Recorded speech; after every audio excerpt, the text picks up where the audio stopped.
Magic golden mango. மந்திர தங்க மாம்பழம். நல்ல மனசு கொண்டவர்களுக்கு உலகமே மந்திரமாய் மாறும். ஒரு காலத்தில் ஒரு சிறுமி காட்டுக்குள் விளையாடிக் கொண்டிருந்தாள். அப்பொழுது அவள் ஒரு விசித்திரமான மரத்தைக் கண்டாள்.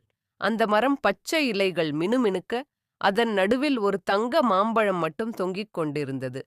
ஆச்சரியப்பட்ட சிறுமி மாம்பழத்தை எடுத்து பார்த்தாள். திடீரென்று அந்த மாம்பழம் பேச ஆரம்பித்தது. என்ன சாப்பிடாதே, நல்ல மனசு கொண்டவர்களுக்கு நான் மந்திர அதிசயம் தருவேன் என்றது. சிறுமி அதை வீட்டிற்கு கொண்டு போய் கிராமத்தில் உள்ள அனைவருக்கும் காட்டினாள். அந்த மாம்பழம் உடனே 1000 பிரகாசமான ஒளிகளை வெளிப்படுத்தியது. அந்த ஒளிகள் வானில் பறக்கும் பறவைகளாக மாறின. பறவைகள் முத்துக்களைப் போல விழ, குழந்தைகள் பெரியவர்கள் எல்லோரும் மகிழ்ந்தனர். அந்த மரம் மீண்டும் சிறுமியிடம் பேசிக் கூறியது, நீ சுயநலமில்லாமல் மகிழ்ச்சியை பகிர்ந்தாய். இனி ஒவ்வொரு ஆண்டும் நான் உனக்கு தங்க மாம்பழங்களை தருவேன். அதன் பிறகு அந்த கிராமம் மந்திர ஒளியில் செழித்து எப்போதும் சந்தோஷமாக வாழ்ந்தது.